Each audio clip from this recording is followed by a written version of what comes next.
जननी जन्म सौख्यानां वर्धने कुल संपदां पदवी पूर्व पुण्यानां लिख्यते जन्म पत्रिका गजाननं भूतगणादि सेविदं कवित्त जम्बू पलसार पक्षितम् उमासुदं सोह विनाश कारणं नमामि विघ्नेश्वर पादपङ्कजम् आदित्याय च सोमाय मंगलाय बुधाय च गुरु शुक्र शनिभ्यश्च ராகவே கேதவே நமஹா. உலகெங்கும் வாழக்கூடிய நெக்ஸ்ட் ஜென் நேயர்கள் அனைவருக்கும் வணக்கம். நான் உங்கள் மக்கள் ஜோதிடர் டாக்டர் ராஜ்குமார் சிவாச்சாரியார் பேசுகிறேன். எல்லாரும் எப்படி இருக்கீங்க? நலமா இருப்பீங்கன்னு நம்புறேன். இப்பொழுது நாம் பார்க்கக்கூடியது ஆகஸ்ட் மாத ராசி பலன்கள். ஒவ்வொரு மாதத்திற்குமே நமக்கு ராசி பலன்கள், ஒவ்வொரு மாசத்துக்குமே நமக்கு என்னென்ன நடக்கும், எப்படி நடக்கும் அப்படிங்கிறது நமக்கு சில விஷயங்கள் நமக்கே புரியாத புதிதாக இருக்கும். சில விஷயங்கள் அதுல பாத்தீங்கன்னா எல்லா ராசிக்குமே ஒரே மாதிரி இருக்காது. அதை மட்டும் ஞாபகம் வச்சுக்கோங்க. நமக்கு இந்த ராசிக்கு சொல்றது அடுத்த ராசிக்கு அப்படி இருக்குமோ, இந்த ராசிக்கு இப்படி இருக்குமோ அப்படிங்கிற மாதிரியே கிடையாது. ஒரே மாதிரியே இருக்காது. ஒரு ராசி வீண் வார்த்தையால் குடும்பத்தில் சண்டை வரும் ஒரு ராசிக்கு. அதே போல இன்னொரு ராசிக்கு அப்படின்னு எடுத்துக்கும் போது தேவையில்லாம அலுவலகத்திலேயோ அல்லது தொழில் செய்யக்கூடிய இடத்துலயோ தேவையில்லாத பிரச்சனைகள் சில பேர் சந்திக்கக்கூடிய சூழ்நிலைகள் வரும். இன்னொரு ராசி அவசரத்துல முக்கியமான பொருளை விட்டுட்டு போய் அதனால சில பிரச்சனைகள், அதனால சில விஷயங்கள் இதெல்லாமே வரும். இப்படி ஒவ்வொரு ராசிக்குமே பாத்தீங்கன்னா ஒவ்வொரு விதமான பலன்களை நான் பார்க்கக்கூடிய சூழ்நிலைகள் வரும். அதே போல யாரோ ஒருத்தர் செஞ்ச தப்ப நீங்க போய் தலையிட்டு அதுல போய் மாட்டிக்கொள்ளுறீங்களா? யாரோ ஒரு தப்பு, எங்கேயோ ஒரு தப்பு நடக்கிறது, அதை நீங்களா போய் மாட்டிட்டீங்கன்னு வச்சுக்கோங்களேன். அதுல இருந்து வெளியில தலையெடுக்கிறது ரொம்ப கஷ்டம். சோ இந்த மாதிரியான விஷயங்கள்லாம் இருக்கு. இந்த ஆகஸ்ட் மாசம் இன்னும் என்னென்னலாம் நடக்க போறது அப்படிங்கிறத நீங்க கடைசி வரைக்கும் வீடியோவை ஸ்கிப் பண்ணாம பாருங்க. அப்பதான் கடைசி வரைக்கும் ஒரு ராசிக்கு என்னென்ன சொல்லியிருக்காங்க, ஒரு ராசிக்கு என்னென்ன விஷயங்கள் வந்திருக்கு அப்படிங்கிறது உங்களுக்கு தெரியும். வாங்க வீடியோக்குள்ள போலாம். வீடியோ கடைசி வரைக்கும் ஸ்கிப் பண்ணாம பாருங்க. வாங்க மேஷ ராசியில இருந்து போவோம். மீனராசி நேயர்களை, உங்களுடைய நல்ல மனசை சோதிக்கிறதுக்கான நேரம் அப்படின்னு சொல்லலாம். யாரையும் கண்மூடித்தனமாக நம்ப வேண்டாம். யாரை எங்க எப்படி நம்பணுமோ அந்த மாதிரி சில விஷயங்களை பார்த்துக்கோம். குடும்பத்திற்காக அதிகம் விட்டு கொடுப்பதால் மனத்தில் அழுத்தம் ஏற்படலாம். சொல்ல வேண்டியதை சரியான நேரத்தில் தெளிவாக பேசுங்க. வீட்டுல பேசுறியா, சரியா கரெக்டா பேசு. உன்னுடைய ஒவ்வொரு வார்த்தையும் சரியாக இருக்க வேண்டும். புரட்டாதி நட்சத்திரம் மீனராசி, உத்திரட்டாதி நட்சத்திரம் மீனராசி, ரேவதி நட்சத்திரம் மீனராசி. ஸோ சக்சஸ்ஃபுல்லா இருக்கும். மீனராசி பொறுத்த அளவுக்கு இப்ப ஜென்ம சனி தான் நடக்கிறது.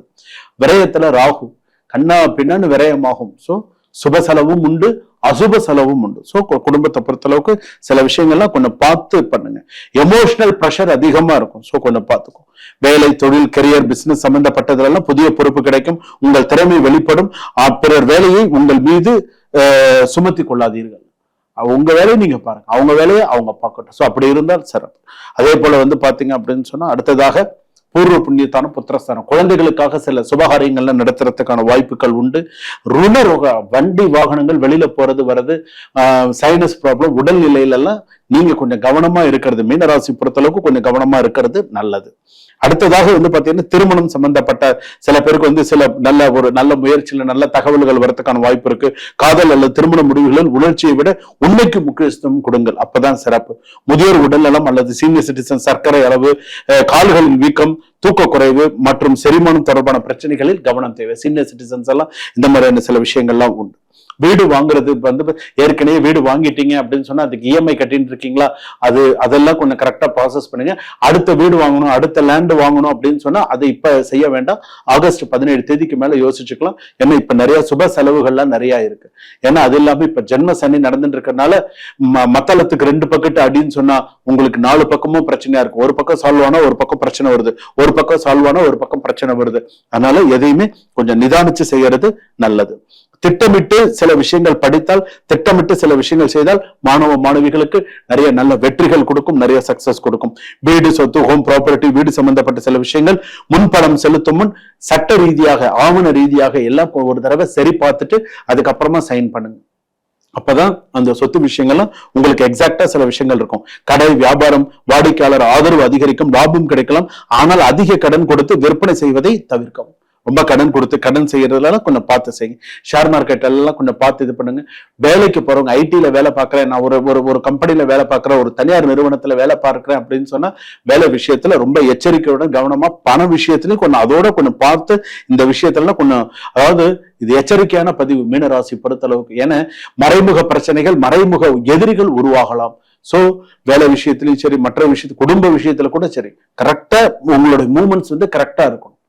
ஏன்னா எப்ப என்ன விஷயங்கள் அடுத்து என்ன நடக்கும் அப்படின்னு சொல்ல முடியாது. ஸோ அந்த அளவுக்கு சில விஷயங்கள் இருந்துட்டு இருக்கு. ஸோ அது மாதிரி கரெக்டா பார்த்துக்கோங்க. ரெண்டாவது, கடன் விஷயத்துல ரொம்ப கவனமா இருங்க. கொடுத்த பணம் வரல, இனியும் கொடுக்கறதுக்கு யாருக்கும் ஜாமீன் கையெழுத்து போடுறதா நான் இதை செஞ்சு கொடுக்குறேன், அதை பண்றேன் பண்ணாது. முக்கியமா ஒரு 2 துறையில இருக்கிறவர்களுக்கு கொஞ்சம் பிரச்சனை இருக்கு. ஒண்ணு பாத்தீங்கன்னு சொன்னா, அரசாங்க துறையில வேலை செய்பவர்களுக்கு அரசாங்கத்தால் அதிக அழுத்தம் ஏற்பட்டு, இதனால் உங்களுக்கு பாத்தீங்க அப்படின்னு சொன்னா வேலையில பாத்தீங்கன்னா வேலையில இருந்து இன்னொரு இடத்துல இருக்க வச்சு உங்க காத்திருப்பு பட்டியல்னு சொல்றாங்க இல்லையா, அந்த மாதிரி இடத்துக்கெல்லாம் போகக்கூடிய அரசாங்க உத்தியோகத்தில் இருப்பவர் இனிமேல் விழிப்புணர்வுடன் வேலை செய்ய வேண்டும். எந்த நேரத்துல எப்படி கெட்ட பேர் வரும்னே தெரியாது. அந்த அளவுக்கு அரசாங்கத்துல இருப்பவர்களுக்கு இருக்கு. அடுத்ததாக லாயர்ஸ், அட்வொகேட். நீங்க ஒரு அட்வொகேட்டா இருக்கீங்க, நீங்க ஒரு லாயரா இருக்கீங்க அப்படின்னு சொன்னா நீங்க ரொம்ப எச்சரிக்கையுடன் இருங்க. அதுவும் நீங்க ஒரு கவர்மெண்ட் லாயரா இருக்கீங்க, கவர்மெண்ட் சம்பந்தப்பட்ட ஒரு விஷயத்துல இருக்கீங்கன்னு சொன்னா, ஒரு விஷயம் செய்யறதுக்கு முன்னாடி அது இந்த ஆடி மாசத்துல, இந்த ஆகஸ்ட் மாசத்துல சில விஷயங்களை யோசிச்சு பண்ணுங்க. அப்பதான் உங்களுடைய துறை சார்ந்த விஷயத்திலையும் உங்களால சக்சஸ் பண்ண முடியும். சுபம், வாழ்க வளம். இதுவரையில் நாம் பார்த்தது பொதுவான ராசி பலன்கள், 12 ராசிக்கான பொதுவான ராசி பலன்கள். இதுல ஒரு பெரிய விஷயம் என்ன தெரியுமா? உண்மையிலேயே சொல்றேன், இந்த உலகத்துல இருக்கக்கூடிய இந்த சேனல், இந்த காணொலி பார்க்கக்கூடிய அத்தனை பேரும் என்னிடம் நேரடியாக சொல்லுவது என்ன தெரியுமா? சுவாமி, நீங்க சொல்லக்கூடியது, குருஜி நீங்க சொல்லக்கூடியது 100% எனக்கு அப்படியே சரியா இருக்கு, என் வாழ்க்கையில நடக்கிறத தத்ரூபமா படம் எடுத்து நீங்க சொல்லிட்டீங்க அப்படின்னு சொல்லுவாங்க. சோ இது நான் சொல்றது, நான் இந்த சில விஷயங்கள் நாங்கெல்லாம் எழுதும் போது, இது இந்த ராசிக்கு இப்படிதான் இருக்கும், இந்த ராசிக்கு இப்படி எல்லாம் இருக்கு, இந்த கிரக நிலைகளால் இந்த பிரச்சனைகள் வருது, இந்த கிரக பார்வைகளால் இந்த பிரச்சனை வருது, இந்த விஷயத்தினால இப்படி வருது அப்படிங்கறதெல்லாம் நம்ம கணித்து நம்ம சொல்றோம். இது பொதுவான ராசி பலன்கள்.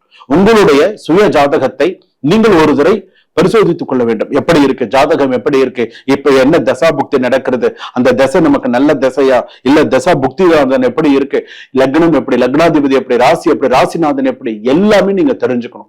முழுமையாக நீங்கள் தெரிந்து கொள்ள வேண்டும். இதற்கு நீங்க ஒரு 20 நிமிஷம் ஸ்பெண்ட் பண்ணி, கீழே டிஸ்கிரிப்ஷன்ல நம்பர் இருக்கு, நம்ம இதுல நீங்க டிஸ்கிரிப்ஷன்ல நம்பர் இருக்கு, நீங்க ஜாதகம் பார்த்துக்கலாம்.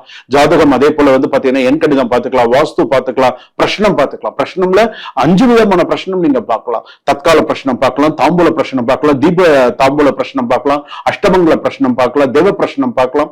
சோ பிரச்சனம் எல்லாமே நம்ம பார்க்கிறோம். அதே போல பாத்தீங்க அப்படின்னா, உங்களுக்கு ஏதாவது முக்கியமான தேவைகள், ஒரு எந்திரங்கள், சுவாமி சம்பந்தப்பட்ட எந்திரங்களாக இருக்கட்டும், உங்கள் ராசிக்கான ஒரிஜினாலிட்டியா இருக்கக்கூடிய உங்களுக்கு அந்த ராசி கற்களாக இருக்கட்டும், எந்த ஒரு விஷயமாக இருந்தாலும் டிஸ்கிரிப்ஷன்ல நம்பர் இருக்கு. சுவாமி, நான் குருஜி கிட்ட பேசணும், ஒரு அப்பாயின்மெண்ட் பிக்ஸ் பண்ணி நீங்க பேசி, சோ உங்களுடைய ஜாதகத்துல என்ன பண்ணணும், என்ன வச்சுக்கணும், உங்களுடைய பிரச்சனை என்ன, உங்க பிரச்சனையை தீர்க்கறதுக்கு என்ன வழி, அவ்வளவுதான். அதை நீங்க பண்ணினீங்கன்னா 100% நீங்க சக்சஸ் பண்ணிட்டீங்கன்னு அர்த்தம். வரக்கூடிய வருஷம்ல நீங்க தான் ராஜா. சரிங்களா? சுபம், வாழ்க வளமுடன்.